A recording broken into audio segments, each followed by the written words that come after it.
Bonjour les amis, j'espère que vous allez très bien. Moi je vais bien par la grâce de Dieu et je suis heureuse de vous savoir là ce matin en train de regarder le culte. Alors, avant de commencer, est-ce que tu savais que Jésus t'avait offert un cadeau ce matin? Est-ce que tu savais que Jésus t'avait envoyé un cadeau bien précieux, un cadeau bien emballé ce matin, rien que pour toi? Et si tu as des gens autour de toi, si tu as papa à côté de toi, maman à côté de toi, Dieu leur a fait le même cadeau. Et même à moi, il a fait ce cadeau-là. Est-ce que tu sais c'est quoi ce cadeau? Eh bien, c'est la vie. C'est la vie que Dieu nous a donnée. C'est la vie pour nous permettre d'être là en train de regarder ce culte. Et donc, on va lui dire merci. Avant de commencer, on va dire merci au Seigneur. Alors, je t'invite à fermer tes yeux et à mettre tes mains ensemble. Et on va prier. Seigneur, merci pour ta grâce. Merci pour le souffle de vie. Merci parce que tu nous as encore emmenés ce matin à nous retrouver pour ta gloire et à écouter ta parole. Merci pour la protection. Merci pour l'amour que tu as pour moi, pour mon frère, pour ma soeur, pour papa, pour maman. Et merci encore au Dieu de gloire. Nous avons ainsi prié. Amen. Amen, amen. Alors, avant de commencer la leçon d'aujourd'hui, je sais que tu as hâte de commencer. Et avant de commencer, on va d'abord adorer le Seigneur. On va dire merci au Seigneur avec une chanson et je t'invite à l'écouter et à adorer avec nous. Et donc, à tout de suite. Si je me tais, oh, j'apprendrai à écouter la voix du bon berger.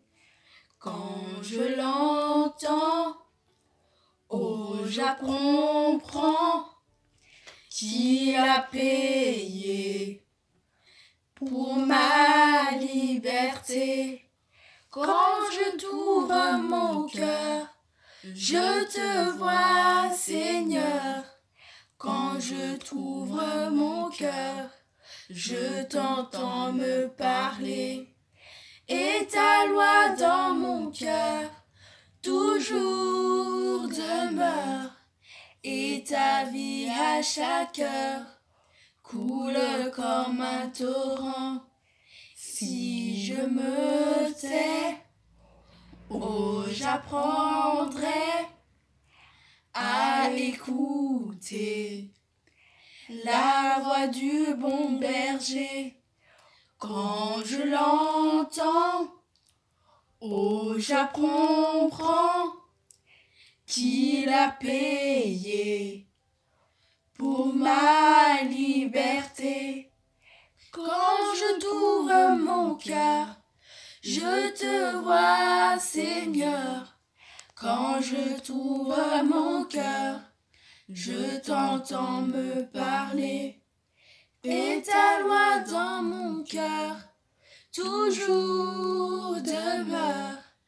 Et ta vie à chaque heure coule comme un torrent. Et ta vie à chaque heure coule comme un torrent. Et ta vie à chaque heure coule comme un torrent. Nous sommes de retour. Alors, est-ce que tu es prêt à apprendre aujourd'hui? Est-ce que tu es prêt à apprendre ce que Dieu a pour toi aujourd'hui? Alors, moi, je suis prête. Donc, on va commencer. Aujourd'hui, on va apprendre sur la foi d'Abraham. Abraham est un homme de la Bible. On nous parle beaucoup d'Abraham dans la Bible et on nous parle aussi de foi. Mais souvent, on pense que la foi, c'est pour les adultes, que c'est pas pour les enfants, parce qu'on a l'impression que c'est un mot compliqué, mais on va essayer d'apprendre sur ça aujourd'hui et c'est possible que toi tu aies la foi, parce que Dieu, on a appris que Jésus était notre ami, on a appris que Dieu nous aimait et donc on peut avoir la foi. Alors, on va voir c'est quoi la foi. La foi, quand on dit qu'on a foi en Dieu, ça veut dire qu'on fait confiance à Dieu. Ça veut dire que tu fais confiance à Dieu. Tu fais confiance de tout ton cœur. Tu fais confiance, tu ne vois pas, tu ne comprends pas, mais tu lui fais confiance. On va essayer. Est-ce que tu peux fermer tes yeux et ensuite mettre tes deux mains comme ça? Alors, qu'est-ce que tu vois? J'espère que tu ne vois rien, hein. C'est tout noir, c'est tout noir. Alors, puisque c'est tout noir, mais tu entends ma voix, tu ne vois pas, tu ne me vois plus là, mais tu entends ma voix. Et si tu me fais confiance, si je te dis avance, tu vas avancer. Et puisque moi aussi je t'aime et que je ne voudrais pas te dire d'avancer s'il y a quelque chose devant toi de dangereux, et bien toi aussi tu me fais confiance, tu vas avancer. Parce que tu sais que Sarah elle m'aime bien, donc si elle me dit d'avancer, ça veut dire que c'est bon, je peux. Et c'est comme ça qu'on est enfant de Dieu. On ne voit pas, mais on fait ce que Dieu nous demande de faire. Parce que Dieu, il est devant nous et il voit tout et il connaît tout. Et alors, dans la Bible, il y a un homme qui avait fait confiance à Dieu. Il y a un homme qui aimait Dieu, qui lui avait fait confiance. Et donc, on va apprendre sur lui. Et c'est Abraham. Alors, en fait, Dieu voulait créer une nation rien qu'à lui. Une nation qui pourrait lui appartenir, une nation qui voulait pour lui. Et il a dit à Abraham, je vais commencer cette nation avec toi. Alors, il a dit à Abraham, tu vois les étoiles qu'il y a dans les cieux. Imagine les étoiles. La nuit, quand tu vois les étoiles, il y en a tellement.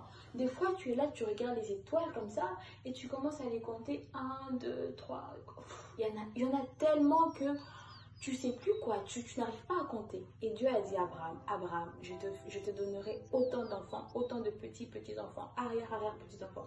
Ils seront tellement nombreux que tu ne pourrais pas les compter. Ils seront nombreux comme les étoiles dans les ciels. Et Abraham, il était content. Mais Abraham, il avait une femme. Elle s'appelait Sarah. Mais ils n'avaient pas d'enfants.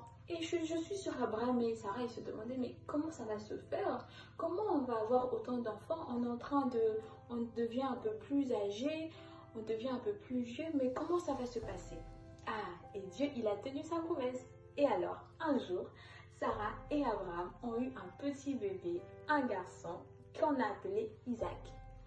Alors, lorsque Isaac est né, Abraham était très content. Abraham avait 100 ans. Tu t'imagines? Il avait 100 ans. Et Sarah avait 90 ans. Et c'est là qu'ils ont eu Isaac. Mais ils étaient tout contents. Et je suis sûre qu'ils se disaient, ils avaient hâte que la promesse s'accomplisse, la promesse des étoiles. Ils se disaient, oui, on a hâte que Isaac grandisse et qu'Isaac se marie et qu'il ait des enfants et que ses enfants se marient et qu'ils aient des enfants.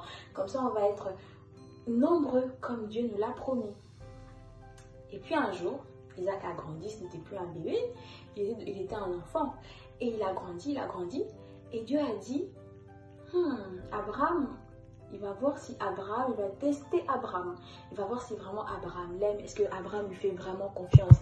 Et alors Dieu a dit à Abraham, il a dit, prends Isaac et offre-le en sacrifice. Offre-le-moi en sacrifice. En fait, sacrifice avant, les gens, ils offraient des sacrifices à Dieu, ça pouvait être de la nourriture ou ils pouvaient tuer un animal et l'offrir à Dieu. Aujourd'hui, on donne de l'offrande à l'église, mais avant c'était des sacrifices. C'est des sacrifices comme ça, on peut dire que c'était l'offrande qu'ils donnaient. Et lorsqu'on a dit à Abraham de donner son fils à Dieu en offrande, en sacrifice, t'imagines ce que Abraham a ressenti dans son cœur?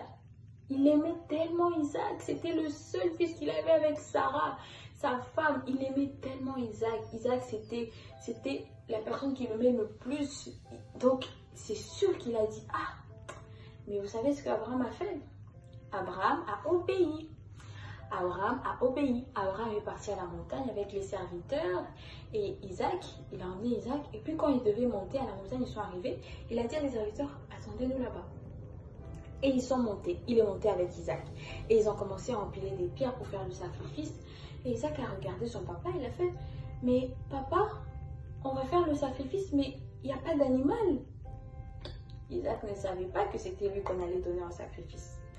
C'était lui qu'on allait mettre là-bas et donner en offrande à Dieu. Et Abraham, il avait tellement mal, mais bon, il a fait. Il a dit, j'aime Dieu, je fais confiance à Dieu, je le fais. Si Dieu a dit que je dois le faire, ça veut dire que je dois le faire. Je fais confiance à Dieu. Parce que Dieu, il veut le meilleur pour moi. Et Abraham, il se disait, peut-être que Dieu, à la fin, il va réfléchir. Il avait foi, il croyait que quelque chose de bien allait sortir de ça. Et alors, quand il a essayé de le faire, il a allongé Isaac.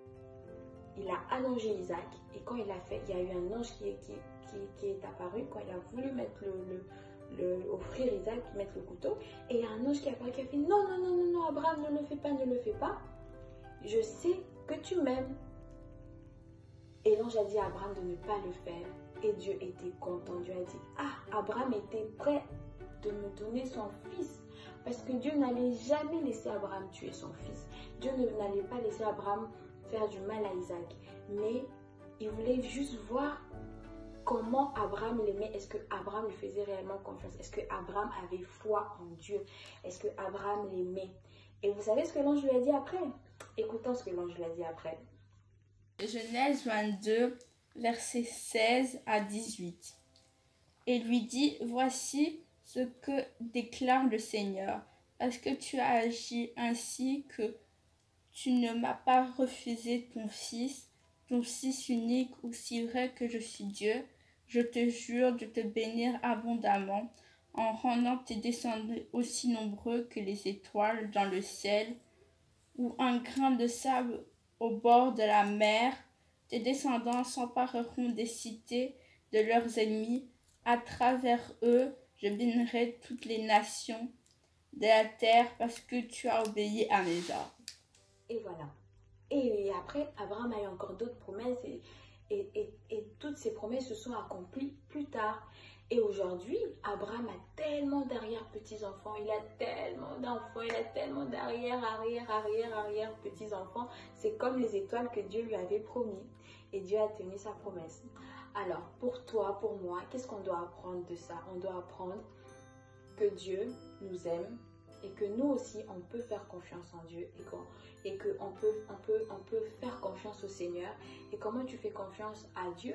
C'est lorsque tu crois dans ton cœur que Dieu, il veut tout. Dieu ne veut que du bien de toi. Dieu ne voudra jamais du mal de toi, que du bien de toi. Et toi aussi, tu peux aimer Dieu. On a appris il y a quelques semaines que Dieu nous aimait, comment Dieu nous aime. On a appris que Dieu nous aimait. Il a envoyé son fils unique. On a même appris que Jésus aimait les enfants. Lorsque Jésus a dit, laissez les petits enfants venir à moi. Dieu aime passer du temps avec les petits enfants. Alors toi aussi, tu peux montrer à Jésus que tu l'aimes. Comment est-ce que tu peux montrer à Jésus que tu l'aimes? Alors, tu peux montrer à Jésus que tu l'aimes en passant plus de temps avec lui. Au lieu d'être tout le temps sur YouTube, tout le temps sur ta tablette ou tout le temps en train de regarder une série, tu peux parfois passer du temps avec Dieu. Tu peux dire, ah ouais, il y a ma série préférée que j'aime beaucoup. Mais au lieu de regarder cette série préférée, je vais aller passer du temps avec Dieu.